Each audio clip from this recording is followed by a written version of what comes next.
Hello friends, मेरा नाम मोहित अग्रवाल है और मैं मैथमेटिक्स पढ़ाता हूँ। आज मैं आपको linear equation in two variables से एक टॉपिक बताऊंगा। Linear equation in two variables जो होती हैं उन्हें बिना सॉल्व किए कैसे पता चले कि उनके सॉल्यूशंस कितने निकलेंगे, उनका क्या सिस्टम है, यानी कि उनकी कंडीशंस क्या है। तो लीनियर इक्वेशन को सॉल्व करने की हम लोग आज कंडीशंस देखेंगे। पहला टॉपिक है आज का हमारा conditions for solvability of linear equation, यानी कि लीनियर इक्वेशंस को सॉल्व करने के लिए क्या क्या कंडीशंस होती हैं। ठीक, अब सपोज मैंने यहाँ पे दो इक्वेशंस ली हुई हैं। आप सभी जानते हैं, मैंने अपनी पहली वीडियो में आपको बताया हुआ है, standard form of the linear equation is ax plus b y plus c is equal to 0। ठीक, तो अब अगर हमारे पास दो इक्वेशंस लेने की जरूरत पड़े तो हम लेंगे a1x plus b1y plus c1 is equal to 0। Second है तो a2x plus b2y plus c2 is equal to 0। आया सभी को समझ में? पहली इक्वेशन थी तो सब जगह 1 लगा दिया, सेकंड में सब जगह 2 लगा दिया। हमारे पास सपोज ये दो इक्वेशंस है, तो अब हमें इनकी कंडीशंस को चेक करना है। देखिए, इसके लिए मैंने आपके सामने एक टेबल बनाई हुई है। इस टेबल को मैं आपको पूरा समझा देता हूं। सपोज पहली equation, pair of linear lines, हमने मान लीजिए दो लाइंस, दो इक्वेशंस ली, x minus 2y plus 0 is equal to 0 and 3x plus 4y minus 20 is equal to 0। अब इनको हमें इसकी कंडीशंस को हमें चेक करना है कि इक्वेशंस कैसी हैं, इनका सिस्टम कैसा है। तो सबसे पहले हम क्या करेंगे, a1 अपॉन a2 निकालेंगे। अब देखिए, आप सभी को पता है, यहां से आप कंपेयर कीजिए, x के जो आगे होता है यानी कि कोफिशिएंट ऑफ x जो होता है वो a1 होता है, और कोफिशिएंट यहाँ पे सेकंड इक्वेशन में कोफिशिएंट ऑफ x जो होगा वो a2 होगा। तो a1 अपॉन a2 हम फाइंड करते हैं। ठीक, a1 अपॉन a2, तो देखिए इसका x का कोफिशिएंट क्या है, 1 आ गया। a2 क्या है यहाँ पे, coefficient of x, but in second equation, तो सेकंड इक्वेशन में x का कोफिशिएंट क्या है, 3, तो यहाँ पे 3 आ गया, यानी कि 1 अपॉन 3। ठीक, अब हम b1 अपॉन b2 का निकालेंगे। तो b1 और b2 क्या है, b1 y का कोफिशिएंट है, पहली इक्वेशन में y का कोफिशिएंट क्या है, जरा देखिए, -2। ध्यान रखिए, ये प्लस b1y होता है प्लस, लेकिन यहाँ माइनस आ रहा है तो माइनस को इंक्लूड करेंगे कोफिशिएंट में, -2। और दूसरी इक्वेशन यहां से b2 क्या होता है, दूसरी इक्वेशन में y का कोफिशिएंट, दूसरी इक्वेशन ये रही, y का कोफिशिएंट 4, तो -2 अपॉन 4। क्लियर? अब c1 अपॉन c2 निकालेंगे।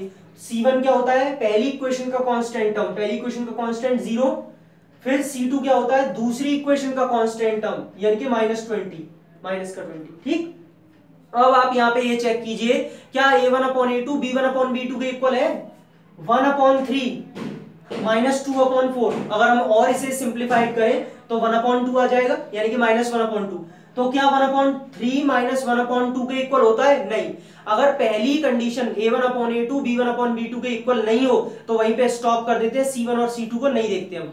ठीक, a1 upon a2 is not equal to b1 upon b2, equal लगा के उसे कैंसिल कर दीजिए, उसका साइन होता है डजंट इक्वल, मतलब a1 upon a2 b1 upon b2 के इक्वल नहीं है। और अगर a1 upon a2 b1 upon b2 के इक्वल नहीं है तो ये लाइंस इंटरसेक्टिंग लाइंस को रिप्रेजेंट करती हैं। देखिए मैंने नीचे बना भी रखी है, इंटरसेक्टिंग लाइंस वो होती हैं जो एक दूसरे को एक पॉइंट पर कट करती हैं, और मैक्सिमम और लीस्ट एक ही पॉइंट पर ये कट कर सकती हैं। कोई भी दो लाइंस कट करके देख लीजिए, किसी भी दो लाइंस को आप कट करेंगे या कैंसिल करेंगे तो एक ही पॉइंट पर इंटरसेक्ट करती हैं, एक से ज्यादा कभी कर ही नहीं सकती।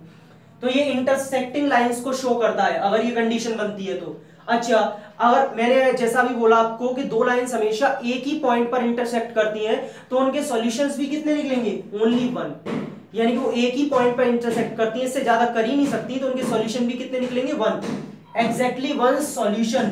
और इसे हम बोलते हैं यूनिक सॉल्यूशन। यस, सारी लाइंस का अगर वो इंटरसेक्ट कर रही है तो अलग अलग इक्वेशंस का यूनिक सॉल्यूशन होगा। समझ में आ रहा है? यूनिक मतलब एक और सिर्फ एक। अच्छा, ये सिस्टम कैसा होता है, सिस्टम यहाँ पे इक्वेशंस के सिस्टम को रिप्रेजेंट करना है, ये होता है कंसिस्टेंट। अब आप कहेंगे कंसिस्टेंट क्या होता है? कंसिस्टेंट सिस्टम वो होता है जिस सिस्टम का कम से कम एटलीस्ट 1 सॉल्यूशन तो आए। The system of equation which has at least 1 solution is called consistent system. तो ये सिस्टम कैसा है, कंसिस्टेंट। क्यों? इसका एक सॉल्यूशन तो कम से कम आ रहा है ना, एग्जैक्टली 1, एक तो आ रहा है, तो ये कंसिस्टेंट हो गया। क्लियर? अब सेकंड इक्वेशन दूसरी समझते हैं। सपोज ये हमने लिया 2x plus 3y minus 9 is equal to 0, 4x plus 6y minus 18 is equal to 0। a1 upon a2 निकालिए सबसे पहले। वही a1 coefficient of x in equation 1 2 है, coefficient of x in equation 2, 4, a1/a2 कितना 4, b1/b2 निकालिए 3/6, c1/c2 निकालिए -9/-18, minus को include करते हैं कोफिशिएंट में या कांस्टेंट टर्म में, -9/-18, माइनस क्यों लेते हैं क्योंकि यहाँ पे प्लस है, तो फिर यहाँ पे प्लस कैसे करें, प्लस यहाँ कर दीजिए, माइनस को 9 के साथ में लगा दीजिए, तो -9/-18। क्लियर। जरा इन्हें सिंप्लीफाइड फॉर्म में सॉल्व करके देखिए, 1/2 1/2 एंड 1/2, माइनस से माइनस कट गया, 9 और 18 सिंप्लीफाइड हुए 1/2, यानी कि तीनों ही 1/2 1/2 1/2 आ रहे हैं, तीनों रेशियोज इक्वल है। Yes, a1/a2 is equal to b1/b2 is equal to c1/c2। ये कंपेयर द रेशियोज है, रेशियोज को कंपेयर करते हैं कि क्या इक्वल है या नहीं।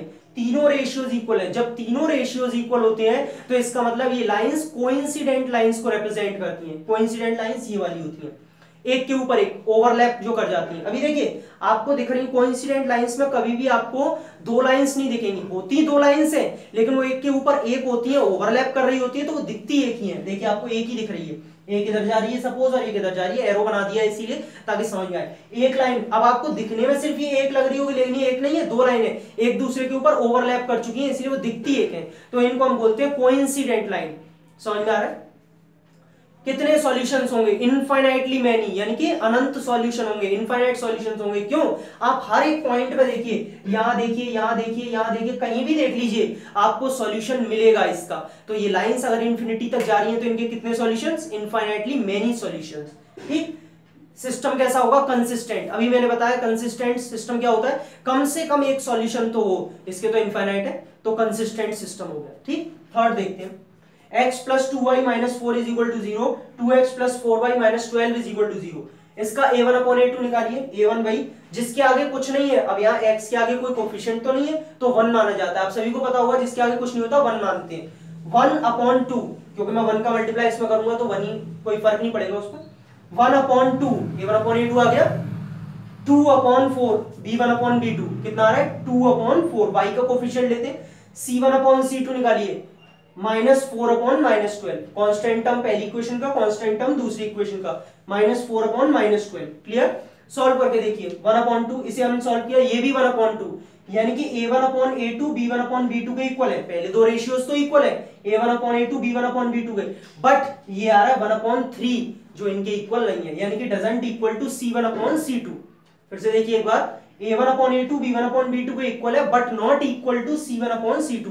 तीसरा केस इक्वल नहीं है। तो ये जो लाइंस होती हैं ये पैरेलल लाइंस को शो करती हैं, ये नहीं पैरेलल लाइन। पैरेलल लाइंस आप सभी जानते हैं, पैरेलल लाइंस वो लाइंस होती हैं जो इनफाइनाइट पे जाकर भी एक दूसरे को इंटरसेक्ट नहीं करती हैं, जिनके बीच में हमेशा परपेंडिकुलर डिस्टेंस कांस्टेंट होता है। ठीक। तो ये पैरेलल लाइंस को शो करती हैं, इनके कोई सॉल्यूशन नहीं होते, नो सॉल्यूशन। नो सॉल्यूशन क्यों, क्योंकि जब ये लाइंस इंटरसेक्ट ही नहीं करेंगी तो सॉल्यूशन तो मिलेंगे ही नहीं, तो नो सॉल्यूशन होते हैं इनके। यानी कि नंबर ऑफ सॉल्यूशंस कितने सॉल्यूशंस निकलते, कोई सॉल्यूशन नहीं निकलता। और जब कोई भी सॉल्यूशन नहीं निकलता तो ये लाइंस का जो सिस्टम होता है वो कैसा होता है, इनकंसिस्टेंट। मैंने बताया आपको कंसिस्टेंट के लिए कम से कम एक सॉल्यूशन होना जरूरी है, लेकिन ये इसका एक भी सॉल्यूशन नहीं है तो ये सिस्टम कैसा होता है, इनकंसिस्टेंट। क्लियर हुआ, ये इसकी लाइंस है। तो आप देख सकते हैं ये सॉल्व करने की कंडीशंस होती हैं, मतलब आप किसी भी दो इक्वेशन आपको सपोज दी हैं तो आप उन्हें सबसे पहले सॉल्व करने से पहले ही देख सकते हैं कि ये इक्वेशन सॉल्व होंगी या नहीं होंगी। अब देखिए इक्वेशन के कोई सॉल्यूशन नहीं है, नो सॉल्यूशन, सॉल्व नहीं होंगी, तो क्यों हम सॉल्व करें, तो पहले ही हम इन कंडीशंस को लगा के इन रेशियोज को कंपेयर करके चेक कर सकते हैं कि सॉल्यूशंस इनके निकलेंगे या नहीं निकलेंगे, इनके कितने निकलेंगे, अगर सॉल्यूशन निकलेंगे तो क्या इनके सिस्टम है। आप सभी को समझ में आया। तो ये थी condition of solvability in two variables. I hope आप सभी को समझ में आ गया होगा। अगर आपको मेरी वीडियो पसंद आई तो please like, share and subscribe करना ना भूलें, क्योंकि सब्सक्राइब अगर आप मेरी वीडियोस को करते हैं तो आगे आने वाली वीडियोस को भी आप देख पाएंगे। Thank you.